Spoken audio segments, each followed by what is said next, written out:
रहिंदा जिहड़ा प्रकरण है उसनूं सरवण करन दा यतन करिए। धन श्री गुरु नानक साहब महाराज सच्चे पातशाह जी ने कल के दीवान के अंदर जो आपां गुरमत विचारां दी सांझ पाई सी कि जिहड़ा उस परिपूर्ण परमात्मा के हुक्म नूं मान लैंदा है, उस अकाल पुरख के हुक्म ते रजा नूं जिंदगी अंदर कमा लैंदा है, ते वो फिर अपने जीवन के अंदर जिन्नियां भी दातां हन, जिन्नियां भी सौगातां हन, इन्हां दा वर्णन करदिआं कदे भी हौमै दा जिहड़ा है पुतला नहीं बनता। वो सदा ही आखदा है कि तेरा दुख भूख सद मार, इह भें दात तेरी दातार। हुक्म नूं मनण वाला, रजा दे विच चलण वाला, वो कभी भी अपने अंदर हौमै दा औगण पैदा नहीं करता। वो सदा ही उस परमात्मा के पहाड़े अंदर चलता है। दूजी पौड़ी के अंदर सतगुरु पातशाह जी ने इस प्रकरण की आरंभता करदिआं आख्या कि जिहड़ा हुक्म ते रजा नूं खड़े मथे प्रमाण कर लैंदा है, जदों उसदे कोल ताकत दा सुमेल बनदा है जां वो ताकत दा किसी शक्ति का अनुभव करता है, तां वो आखदा है कि हे परमात्मा, ये दिती हुई ताकत, ये दिता होया बल सारा तेरा ही है। गावे को ताण होवे किसे ताण, जे किसे दे अंदर ताण होवे, किसे अंदर बल होवे, इसदा अर्थ किते शरीरक ताकत कोई नहीं है। वेखो कि रूहानियत की ताकत भी हो सकती है, ये जिहड़ी है अंदर की ताकत भी हो सकती है, ये जिहड़ी है गुणा की ताकत भी हो सकती है। कोई गुणा करके भी ताकतवर हो सकता है। गुरबाणी के विच जैसा वर्णन मिलिया है, सतगुरु पातशाह जिक्र करते हैं, जिन मिल मारे पंच सूरबीर ऐसो कौन बली ने। हुण इत्थे जिसने पंज वकार अपने अधीन कीते ने, पातशाह तां उहनूं भी बली आख रहे ने, भाव वो बड़ा सूरमा है जिन्हें ये पंज वकारां दी फौज जिहड़ी है उसनूं जित लिया है। जिन में हमारे पंच सूरबीर ऐसो कौन बली रे, जिन पंच मार बेदार गुजारे मौकम फौज रखली रे। जिसने उस ऐसी फौज जिहड़ी वकारां दी फौज उसनूं रोक लिया, उस तो बड़ा दुनिया अंदर कोई बलशाली नहीं है। इसे प्रकार असीं गुरबाणी दे विचों ये सही ही अनुभव कर लेते हैं कि अकला शरीरक ताकत का ही जिक्र नहीं है।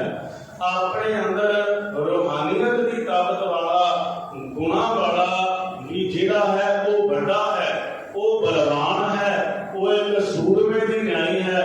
पातशाह इत्थे वर्णन करते ने, जेकर किसी के अंदर शरीरक तौर पर बल होवे जां वो ताकत दा किते सुमेल वेख लवे, जां किसी अंदर रूहानियत की शक्ति होवे, तां वो आखदा है हे परमात्मा, ये सारी दिती हुई शक्ति तेरा ही रूप है, ये तेरी दात है।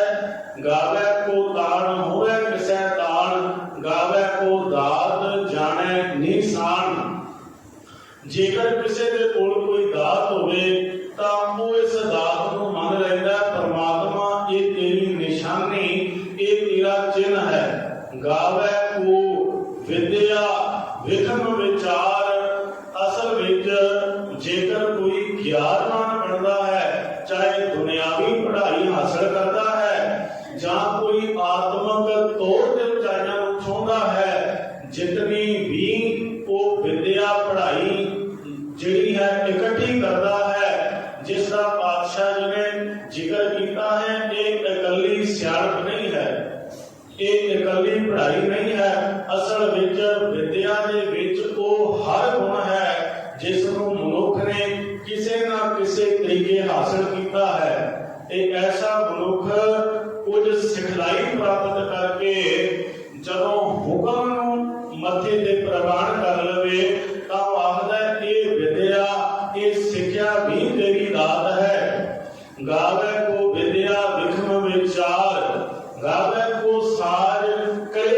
रखे। हुण इन्हां पंक्तियां ते ही आपां रुकना है, क्योंकि कल आपां इत्थों तक विचारा कर रहे सां। असल विच साज करे तन खेह, इस शब्द नूं हाहे दे नाल इहदा उचारण करांगे। कई बार असीं इसका उच्चारण कर लेते हैं, गावे को साज करे तन खे, खे नहीं पढ़ना, गावे को साज करे तन खेह। देखो कई थावां ते हाहे नूं स्याही लगी हुई है, ते उस स्याही का भी जिहड़ा है पूर्ण तौर ते प्रगटावा करना पवेगा। जिवें असीं गुरबाणी विच पढ़ने हां, दिंदा दे लैंदे थक पाहे, उत्थे हाहे नूं स्याही लगी हुई है। इत्थे हाहा जिहड़ा है वो मुक्ता है किसी भी मात्रा तो, इस करके इस इकल्ले हाहे अखर का उच्चारण होवेगा। जेकर इत्थे स्याही लगी हुंदी तां आपां खेह पढ़ सकदे सां। कई बार काली नाल असीं पढ़ दिंदे हां, गावे को साज करे तां खेह, खेह तो उच्चारण स्याही नाल हो जांदा है। ते जेकर आपां इस नूं मुक्ता बिना लगा मात्र तो पढ़ांगे, इसका उच्चारण होगा गावे को साज करे तन खेह। कि वो परमात्मा जिहड़ा है, जदों कोई ये देख लेता है, जदों कोई ये समझ लेता है कि वो परमात्मा इन्हां जीवां नूं साज रहा है, भाव पैदा कर रहा है, जदों कोई उसकी कीती हुई रचना देख लेता है, जां जेकर कोई ये देख लेता है कि वो इन्हां शरीरां नूं तन दा अर्थ इत्थे शरीर है, काया है, जदों कोई पूर्ण तौर ते ये मान लेता है कि परमात्मा सृष्टि दी साधना करने वाला जो है, ते इन्हां शरीरां नूं खे भाव के इन्हां नूं मिट्टी करने वाला, इन्हां नूं मौत देने वाला भी परमात्मा ही है, तां वो आख देता है कि हे परमात्मा सारी सृष्टि दी साधना करने वाला ते इन्हां जीवां दा संहार करने वाला भी तू ही है।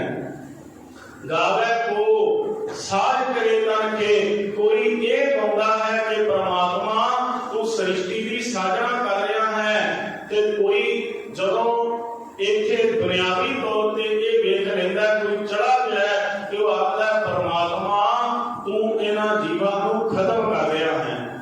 देखो शरीर दा बिन सजाना एक शरीर मौत है, पर गुरबाणी इत्थे विसराम नहीं ला दिंदी। इस तो अगे भी पड़ा हैं जिन्हां दा जिक्र गुरबाणी विच आउंदा है, पर इत्थे पातशाह आखदे हन जिस दिन उस परमात्मा ने इन्हां शरीरां दे विच जोत साधी, ये भी उहदी रचना सी, ते जिस दिन उस परमात्मा ने इन्हां जीवां दे विचों जोत खिंच लई, ये भी उसे परमात्मा की रचना सी। सो जिवें आपां गुरबाणी दे विच पढ़ने हां, बाबा फरीद साहब उच्चारण करते ने, कहण लगे असल दे विच जिस दिन मौत की गल आवे, जिस दिन इस संसार तो चले जाने की गल आवे, तां बाबा फरीद साहब हुण इस्लाम धर्म नाल संबंधित ने, ते ओह आखदे ने कबर नूं वेख के किते चेता आ जावे, फरीदा गौर निमाणी सड़ करे ने घरिया घर आओ। कह लगे मैनू कबर वेख के चेता आ गया कि मैनू कबरां आवाजां मारदियां ने, ऐ बेघरिया तेरा कोई अजे तक घर नहीं बनया, वेख एक दिन तू मेरे विच आके समा जाना है। फरीदा गौर ने मानी सड़ करे ने घरिया घर आओ, सर पर मैथे आवना मरण ना डरियाओ। कह लगे एक दिन ता मौत आनी है, एक दिन ता अंत वेला होना है, फिर मरण तो डरना की है। साज करे करके, क्योंकि जीवां नूं सड़न वाला भी वो है ते इन्हां शरीरां दा नाश करन वाला भी वो है। बाबा फरीद साहब ने होर आख्या गुरबाणी विच, फरीदा इट सराणे होए समण कीड़ा लड़ियो मास। जदों इस्लाम विच कोई मर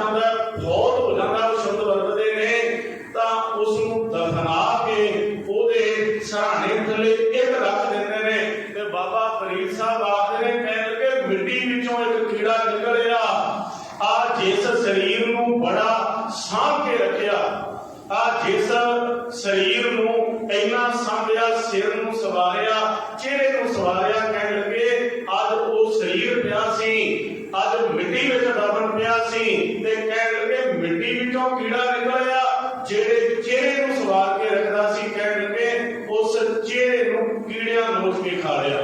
फरीदा एक सराणे भोए सबन, कीड़ा लड़ियो मास के धड़िया जुग वापरे, एक रुपया पास, कहने लगे कई युग बीत रहे ने।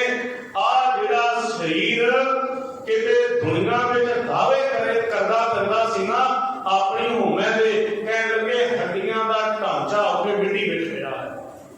तां जदों कोई ये देख लैंदा है कि हे परमात्मा आ सारी रचना तेरे तो है, आ दुनिया दा जिहड़ा नासमान होना ये भी तेरे तो है, तां वो आखदा है, उच्चारण करदा है, हे परमात्मा गावे को साज करे तन के। एक पश्चिम के कवि होए ने टॉलस्टॉय, उन्होंने अपनी इंग्लिश की बुक विच एक पोएम जिहड़ी है कोड कीती सी। उन्होंने आख्या एक फकीर नूं मिलण वास्ते राजा गया, ते राजे ने बड़ा नाम सुनिया सी फकीर दा। वो फकीर जंगल विच रहिंदा सी अपने चेलियां समेत। राजा जदों मिलण वास्ते गया तां फकीर जिहड़ा सी, जिवें आम फकीर लोग भुंजे ही बैठे हुंदे ने, ते फकीर जिहड़ा सी भुंजे बैठा होया सी। दूरों वेख्या कई राजा अपने सिपाहियां नाल तुरिया हुंदा है। फकीर ने दूरों वेख के कोई विशेष आदर ते सत्कार ना दिता, जिहड़ा कि फकीरां दा सुभाव हुंदा है। ते टॉलस्टॉय लिखदा है, कहण लगा जदों राजा नेड़े आया ना ते बड़ी कीमती पोशाक पाई सी, जिवें आम बादशाह पाउंदे ने। हीरे जवाहरात जड़े होए सन ते सोने दीयां मालां गल विच सन, नाल वजीर मंत्री संतरी सन। राजे नूं पहलां तां गुस्सा आया कि मामूली जिहा फकीर बंदा है ते मैनूं कोई विशेष सत्कार नहीं दिता। उस वक्त राजा सामने खड़ गया, शायद हो सकता है मैनूं दुआ सलाम आके उठ गए, पर फकीर ने कोई ध्यान ना दिता। राजे नूं होर भी गुस्सा आया ते आखिर जदों फकीर ना बोलिया, राजे ने अपने मूंह ही आख्या, कहने लगा, हे साईं दरवेश, मैं इस धरती का बादशाह हाँ। ते फकीर ने आख्या, कहने लगे फिर की होया, जे आ गया ते इत्थे जिथे मैं बैठा भुंजे बैठ गया। राजे नूं बड़ा गुस्सा आया, आखण लगा, मेरे तां सोने दे सिंहासन ने, जिथे मैं बैठना सारी सभा दे विच सब तो उच्चा मेरा आसन ने, कई कई लखां विच मेरे सिर ते शमियाने झूलदे ने, ऐ फकीर साईं इत्थे बैठ जावां। उस वक्त फकीर ने आख्या, कहने लगा, मैं भी भुंजे बैठा ते इत्थे बैठ जा। राजे ने की कीता, हुण मन विच एहसास नहीं पैदा कीता कि फकीर दे बोल रहे हुण मैं इन्हां नूं मना भी नहीं कर सकदा, पर कीता कि जिहड़ी कीमती पोशाक पाई हुई सी ना, अज तां लपेट के ते पैरां भरने होके फकीर दे सामने बैठ गया। इत्थे हुण फकीर जिहड़ा हसन लग पिया। राजे नूं बहुत गुस्सा आया, कहने लगा, पहलां तां तुसीं मेरी नरादरी कीती, मेरे वास्ते कोई आसन का की लाना है, तुसां भुंजे मेरे वास्ते चादर भी ना विछाई, इत्थे भुंजे मैनूं बिठा दिता ते हुण हस रहे हो। अपने चेलियां नूं वो फकीर आखदा है, टॉलस्टॉय लिखदा है, कहने लगा, वो फकीर आख रहा सी, मैनूं तेरी दशा ते हासा आ रहा है। उसने उत्थे एक कविता कोड कीती, कहने लगा, हजर ते इंसान का कैसा तकब्बर तेज है, खाक का पुतला बना लेकर खाक से परहेज है। कहने लगा, देख राजा क्यों रहा, ओए आ जेड़ी मिट्टी तो तू परहेज कर रहा है ना, तेनू डर आ रहा है कि मिट्टी मेरी कीमती पोशाक ना लग जाए। कहने लगे, तेरा आ कीमती पोशाक विच जेड़ा शरीर है ना, एक दिन इसे मिट्टी विच रल जाएगा। हजर ते इंसान का कैसा तकब्बर तेज है, खाक का पुतला बना लेकर खाक से परहेज है। उस वक्त चेले बड़ा हसन लगे। राजे नूं समझ आ गई भई इन्हां फकीरां दी सुभाਅ दे विच कदे भी फर्क नहीं होंदा, इन्हां वास्ते कोई बादशाह नहीं। जदों कोई ये देख लैंदा है कि किसी नूं ये अनुभव हुंदा है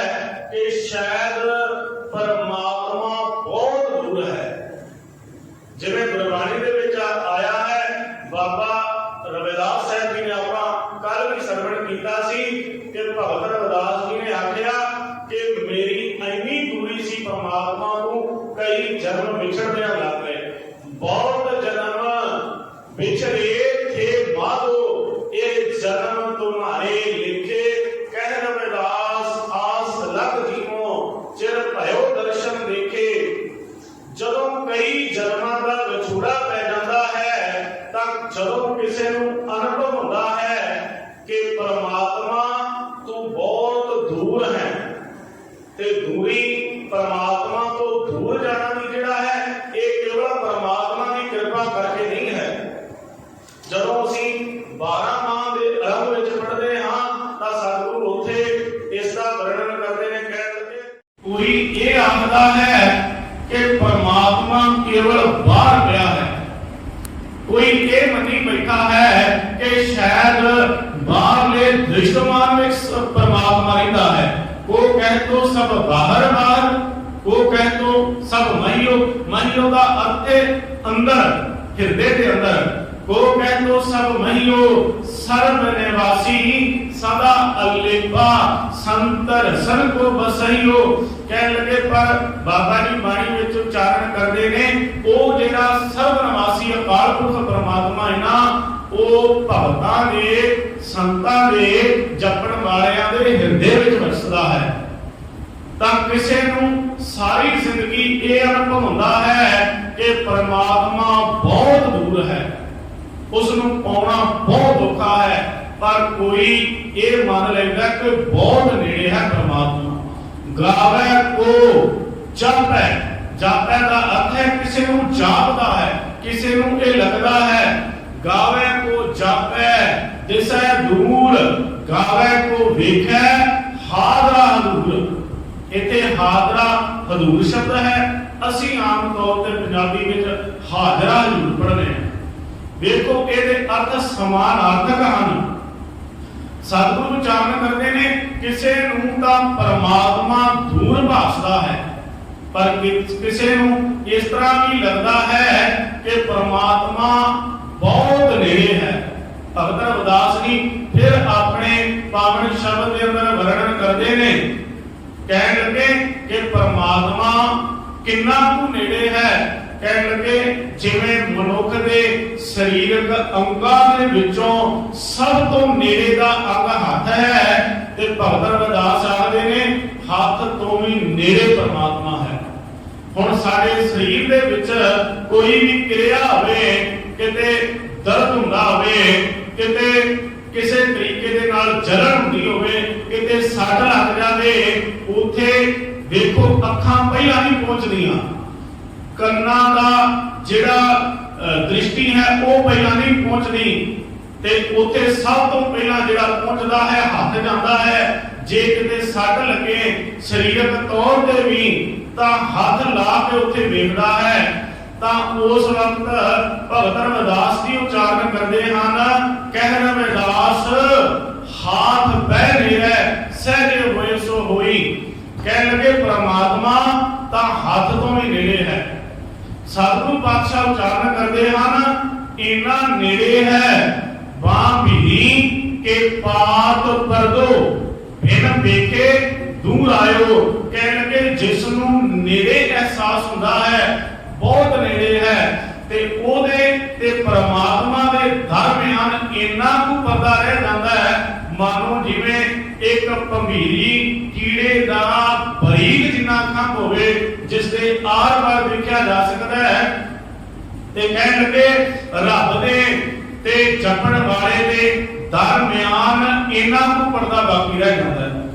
ਬਾਂਭੀ ਕੇ ਪਾਤ ਪਰਦੋ ਬਿਨ ਵੇਖੇ ਦੂਰ ਆਇਓ। ਪਰ ਜਿਹੜਾ ਸਿਮਰਨ ਨਾਲ ਨਹੀਂ ਜੁੜਦਾ, ਜਿਹੜਾ ਪਰਮਾਤਮਾ ਤੋਂ ਟੁੱਟਿਆ ਹੋਇਆ ਹੈ, ਉਹ ਜਿਹੜਾ ਹੈ ਬਿਨਾਂ ਕਿਸੇ ਆਪਣੀ ਭਗਤੀ ਤੋਂ, ਬਿਨਾਂ ਕਿਸੇ ਜੋਤੀ ਤੋਂ ਪਰਮਾਤਮਾ ਤੋਂ ਬਹੁਤ ਦੂਰ ਰਹਿੰਦਾ ਹੈ।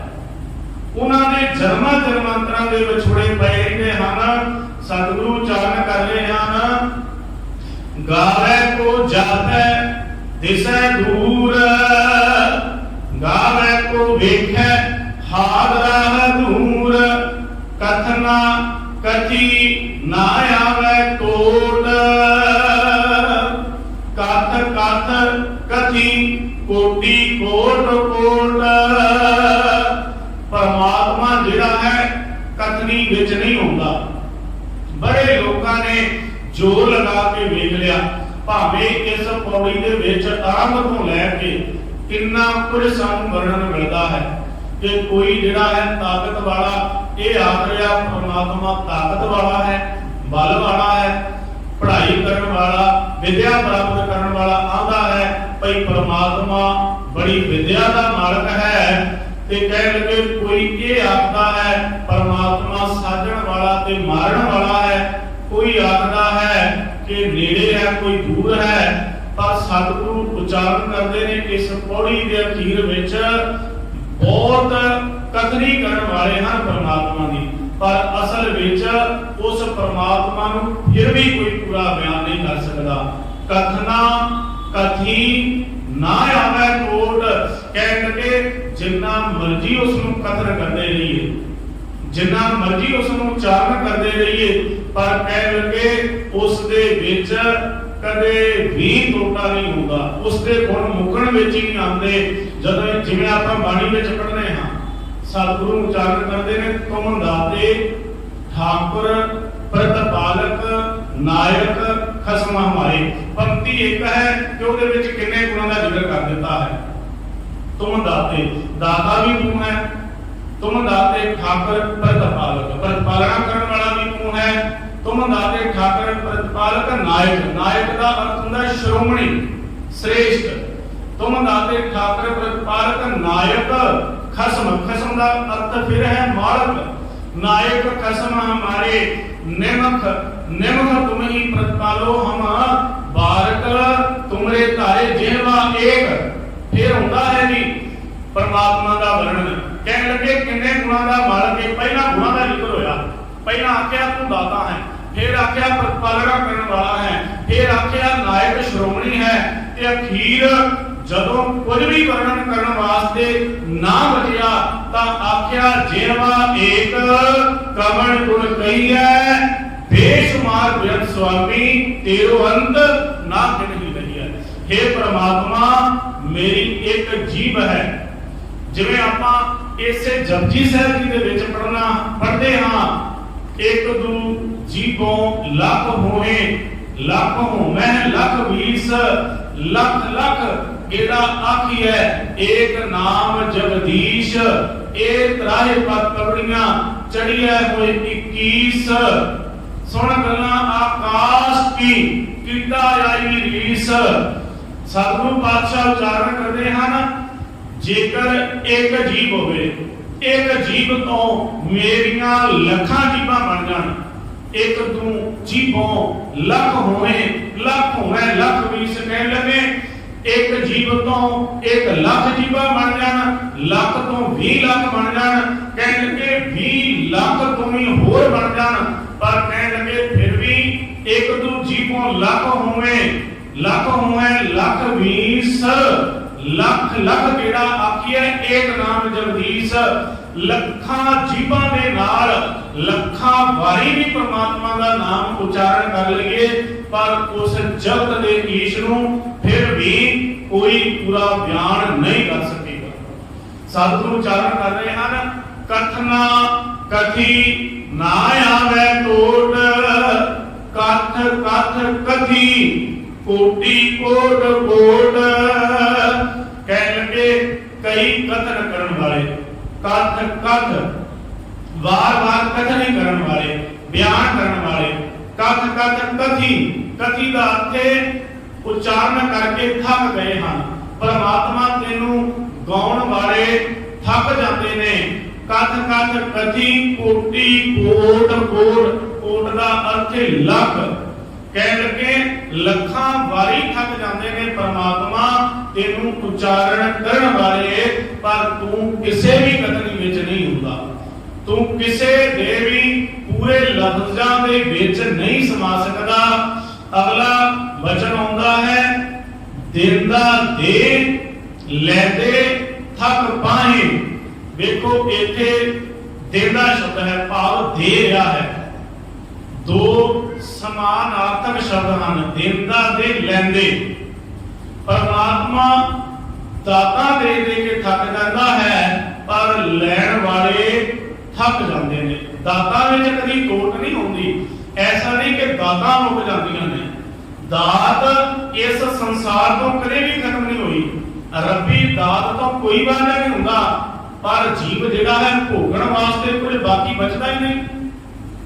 जेकर आप गुरबाणी में पढ़ना होवे तां सतगुरु पातशाह आखदे ने भोजन बहुत पिया होया सी, 36 प्रकार का भोजन अनाज बहुत कुछ बाकी सी, पर बंदा करे कि हुण चबण वास्ते दांदी नहीं रह गए मुंह विच।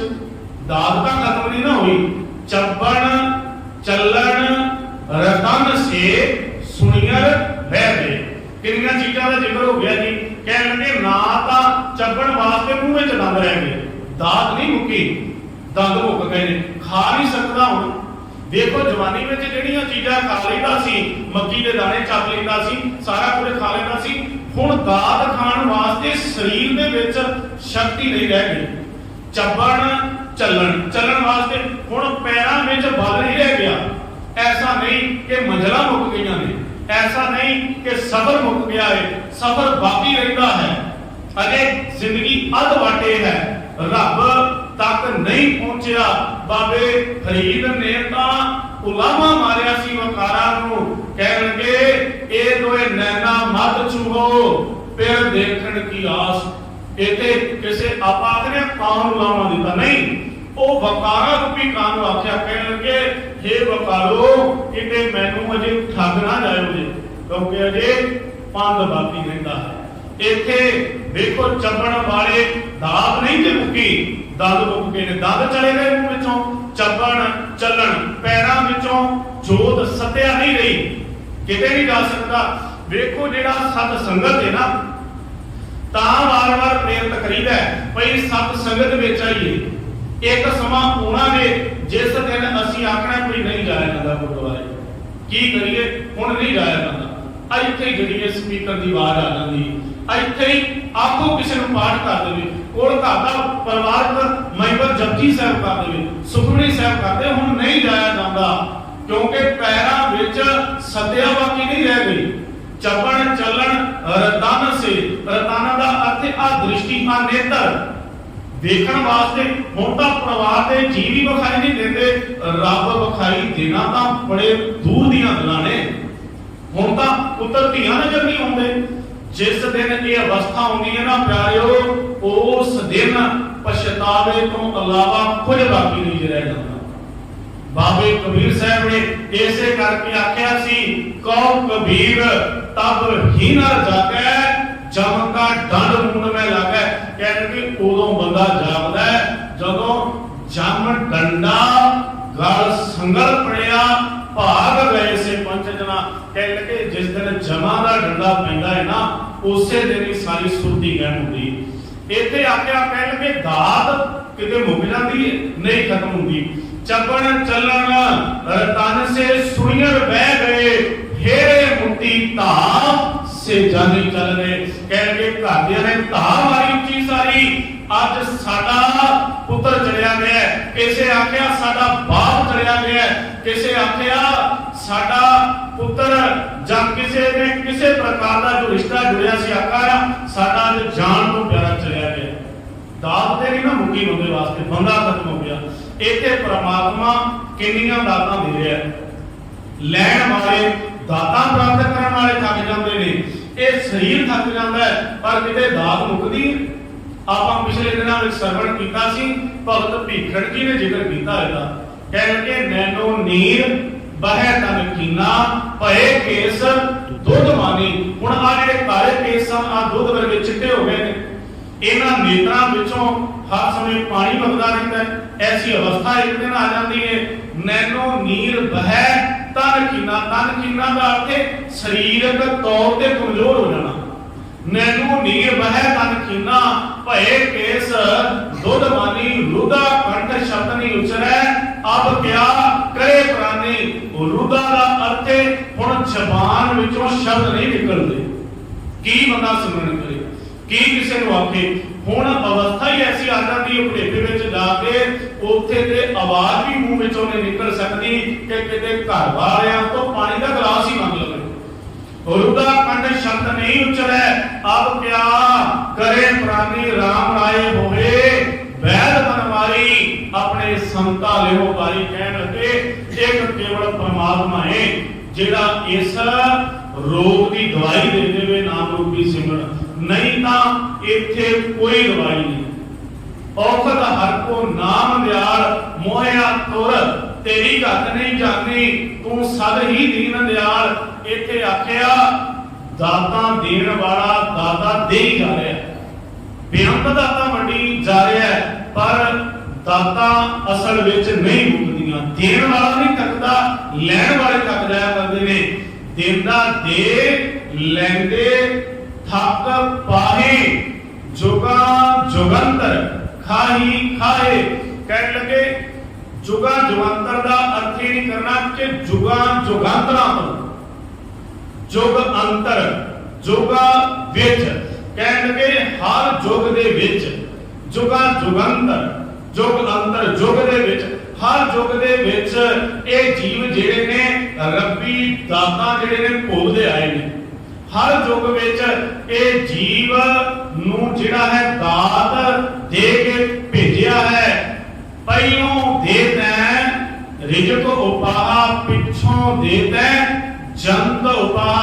पहला जीव नूं पैदावार विच करदा है, पहला उहदे तो पहला जिहड़ा रिजक पैदा कर दिंदा है। जदों आपां शब्द पढ़ने आ प्रथमे माखण पाछे दूध, हुण इहदा की अर्थ है अजे बच्चे का जन्म नहीं जी होया हुंदा, पर बच्चे के जन्म तो पहला मां का दुध आ जाता है। देखो रब दियां खेडां इन्नियां ने ना, अजे जीव पैदा नहीं होंदा, जीव दा संसार विच आउणा नहीं हुंदा, ओहदे आउण तो पहला रिजक दा प्रबंध कर दिंदा है। प्रथमे माखण पाछे दूध, मैलू कीनो साबण शूद।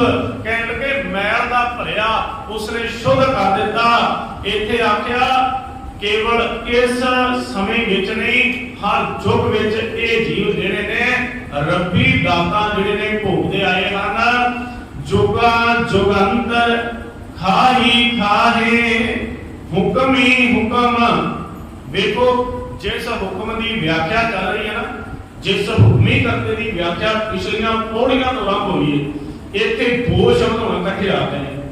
असल विच जां तां इकल्ला हुक्म दा जिक्र आया शब्दां विच, जां हुक्मी दा आया। इत्थे हुण दोनां दा इकट्ठा जिक्र हुंदा है, हुक्म ही हुक्म। हुक्म करन वाले ने हुक्म कीता, हुक्म करन वाले मालक ने अपना हुक्म चला दिता। हुक्मी हुक्म चलाए राहो। उस परमात्मा ने अपनी आज्ञा दे नाल, अपने हुक्म दे नाल इस संसार विच कई राह पैदा कर दिते। एक अल्लाह इस नूं दुनियावी रस्ते नाल ना जोड़ रही है। वेखो किन्ने रस्ते उन्हें पैदा कर दिते, किते जीवां दा रिजक प्रदान करने वाला, किते जीवां विच जोत पैदा करनी, कई प्रकार दे रस्ते जिहड़े ने जदों उन्हें खोल दिते। जद जिवें आपां बाणी विच पढ़ने हां, खुले हट हुआ व्यापार। जिस दिन बंदा दुनिया ते हुंदा है ना, देखो आ शरीर रूपी हड्डी खोल के बैठ जाता है। आ नेत्रा नाल व्यापार हो रहा है, आ जीव नाल व्यापार हो रहा है, कन्ना नाल व्यापार हो रहा है दुनिया दे नाल। आ किन्ना कुछ कान सुन रहे हैं, आ किन्ना कुछ नेत्र वेख रहे ने। नैनो नींद पर दृष्ट विकार, श्रवण सोए सुन निंद विचार। किन्ना कुछ जिहड़ा है जीव जिहड़ा है व्यापार कर रहा है। सतगुरु पातशाह जी ने आख्या खुले हट हुआ व्यापार, जो पहुंचे सो चलन हार। कहन के बंदा दुनिया दे विच किन्ने राह बन गए उहदे वास्ते। उस करते ने हुक्म करने वाले हुक्मी करते ने। कहन के कई राह चला दिते दुनिया में। हुक्मी हुक्म चलाए राह, नानक विगसै बेपरवाह। ते अखीर ते आख्या कहने कि विगसा दा अर्थ है खेड़े विच, अपनी मौज दे विच। कहने के सारा कुछ पैदा करके ना ਉਹ ਪਰਮਾਤਮਾ ਉਹ ਕਰਤਾ। ਇਸ ਸੰਸਾਰ ਵਿੱਚ ਪਿੱਛੇ ਵੀ ਆਪਾਂ ਜ਼ਿਕਰ ਕੀਤਾ ਸੀ, ਜਦੋਂ ਕੋਈ ਬੰਦਾ ਕੋਈ ਕਾਰੀਗਰ ਆਪਣੀ ਕਿਰਤ ਸਾਜ ਦਿੰਦਾ ਹੈ ਨਾ, ਤਾਂ ਉਹ ਕਿਰਤ ਨਾਲ ਜੁੜਿਆ ਹੀ ਰਹਿ ਜਾਂਦਾ। ਮੇਜ਼ ਬਣਾਉਣ ਵਾਲਾ ਤਰਖਾਣ ਮੇਜ਼ ਬਣਾ ਦਿੰਦਾ, ਮੇਜ਼ ਅਗਲੇ ਘਰ ਲੈ ਜਾਂਦੇ ਨੇ, ਕਾਰੀਗਰ ਦੁਕਾਨ ਵਿੱਚ ਰਹਿ ਜਾਂਦਾ। ਉਹਦਾ ਦਾਤ ਨਾਲ ਕੋਈ ਸੰਬੰਧ ਨਹੀਂ, ਕਿਰਤ ਨਾਲ ਕੋਈ ਸੰਬੰਧ ਨਹੀਂ। ਘੁਮਿਆਰ ਮਿੱਟੀ ਦੇ ਘੜੇ ਬਣਾ ਦਿੰਦਾ, ਘੜੇ ਅਗਲਾ ਚੁੱਕ ਕੇ ਘਰ ਵਿੱਚ ਲੈ ਜਾਂਦਾ, ਘੁਮਿਆਰ ਘੜੇ ਤੋਂ ਵੱਖ ਹੋ ਜਾਂਦਾ। ਪਰ ਉਸ ਕਰਤੇ ਨੇ ਜਿਸ ਦਿਨ ਸ੍ਰਿਸ਼ਟੀ ਸਾਜੀ, ਉਹ ਕਿਤੇ ਨਹੀਂ ਗਿਆ। ਸਾਰਿਆਂ ਵਿੱਚ ਜੋਤ ਪੈਦਾ ਕੀਤੀ, ਸਾਰੇ ਸਰੀਰ ਪੈਦਾ ਕੀਤੇ, ਤੇ ਦੁਨੀਆ ਦੇ ਪਸਾਰੀ ਨੂੰ ਵੇਖਣ ਵਾਸਤੇ ਆਪ ਸਾਰੇ ਸਰੀਰਾਂ ਵਿੱਚ ਬੈਠ ਗਿਆ। ਹੁਣ ਇੱਥੇ ਆਖਿਆ ਨਾਨਕ ਬਿਰਸੈ ਬੇਪਰਵਾਹ, ਕਹਿਣ ਲੱਗੇ ਉਹ ਬੇਪਰਵਾਹ ਮਾਲਕ ਜਿਹੜਾ ਕਿਸੇ ਵੀ ਪਰਵਾਹ ਨਹੀਂ ਮੰਨਦਾ। ਕਹਿਣ ਲੱਗੇ ਖੇੜੇ ਵਿੱਚ ਸਾਰਿਆਂ ਨੂੰ ਨਿਹਾਰ ਰਿਹਾ ਹੈ, ਸਾਰਿਆਂ ਨੂੰ ਸਾਜਣ ਵਾਲਾ, ਸਦਾ ਬੇਪਰਵਾਹ। ਕਹਿਣ ਲੱਗੇ ਕਿਸੇ ਦੀ ਪਰਵਾਹ ਨਾ ਕਰਨ ਵਾਲਾ, ਸਦਾ ਖੇੜੇ ਵਿੱਚ ਰਹਿੰਦਾ ਹੈ। ਸਤਿਗੁਰੂ ਪਾਤਸ਼ਾਹ ਜੀ ਦੇ ਇਸ ਅੰਮ੍ਰਿਤਮਈ ਪਾਵਨ ਬਚਨਾਂ ਦੀ ਤਕਰੀਬਨ ਆਪਾਂ ਜਿਹੜੀ ਹੈ ਤੀਜੀ ਪੌੜੀ ਦੀ ਵਿਚਾਰ ਤੇ ਪਹੁੰਚੇ ਹਾਂ, ਜਿਸ ਵਿੱਚ ਪਿਛਲੇਰੀਆਂ ਜਿਹੜੀਆਂ 1 ਤੋਂ ਲੈ ਕੇ 3 ਤੱਕ ਪੌੜੀਆਂ ਆਈਆਂ ਹਨ, ਉਹਨਾਂ ਦੇ ਵਿੱਚ ਨਰੋੜ ਉਸ ਪਰਮਾਤਮਾ ਕਰਤੇ ਦਾ ਜ਼ਿਕਰ ਹੈ, ਜਿਹੜਾ ਹੁਕਮ ਹੈ, ਹੁਕਮ ਚਲਾਉਣ ਵਾਲਾ ਹੈ, ਜਿਸ ਨੂੰ ਆਖਿਆ ਕਿ ਜੇਕਰ ਸਚਿਆਰ ਬਣਨਾ ਹੈ ਨਾ, ਤੇ ਕੇਵਲ 2 ਚੀਜ਼ਾਂ ਜ਼ਿੰਦਗੀ ਦੇ ਅੰਦਰ ਕਮਾ ਲਈਏ, ਹੁਕਮ ਤੇ ਰਜ਼ਾ ਨੂੰ ਕਮਾ ਲਵਾਂਗੇ, ਤੇ ਫਿਰ ਜਿਹੜਾ ਹੈ ਪਰਮਾਤਮਾ ਦੀ ਸੋਝੀ ਪੈ ਜਾਂਦੀ ਹੈ। ਕਿਵ ਸਚਿਆਰਾ ਹੋਈ ਹੈ, ਕਿਵ ਕੂੜੈ ਟੁੱਟੈ ਪਾਲ, ਹੁਕਮ ਰਜਾਈ ਚੱਲਣਾ ਨਾਨਕ ਲਿਖਿਆ ਨਾਲ। ਤੇ ਉਸ ਦੇ ਹੁਕਮ ਦੀ ਜਿਨ੍ਹਾਂ ਨੂੰ ਸੋਝੀ ਪੈ ਜਾਂਦੀ ਹੈ, ਉਹ ਫਿਰ ਕਈ ਤਰੀਕਿਆਂ ਨਾਲ ਪਰਮਾਤਮਾ ਦਾ ਵਰਣਨ ਕਰਦੇ ਨੇ। ਉਹ ਕਰਤਾ ਜਿਹੜਾ ਹੈ ਬੇਅੰਤ ਹੈ। ਸਤਿਗੁਰੂ ਪਾਤਸ਼ਾਹ ਕਿਰਪਾਲਤਾ ਕਰਨ, ਪਾਵਨ ਗੁਰਬਾਣੀ ਦੀਆਂ ਗੁਰਮਤਿ ਵਿਚਾਰਾਂ ਕਰਦਿਆਂ ਹੋਈਆਂ ਬੇਅੰਤੀ ਭੁੱਲਾਂ ਹੋ ਜਾਂਦੀਆਂ ਹਨ। ਇਹ ਗੁਰਬਾਣੀ ਅਥਾਹ ਹੈ। ਇਹ ਸਤਿਗੁਰੂ ਪਾਤਸ਼ਾਹ ਜੀ ਨੇ ਇਸ ਤਰੀਕੇ ਨਾਲ ਹੈ ਜਿਵੇਂ ਮਾਨੋ ਉੱਚੇ ਦੇ ਵਿੱਚ ਸਮੁੰਦਰ ਟਿਕਾਇਆ ਹੋਵੇ।